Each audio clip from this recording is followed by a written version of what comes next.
You ask Tiger to solve. This deals with linear equations with one unknown. The final result is n equals -5/4. Let's solve it step by step. Simplify the expression. Group like terms. Simplify the arithmetic.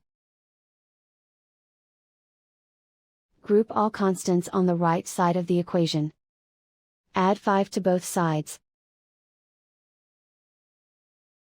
Simplify the arithmetic.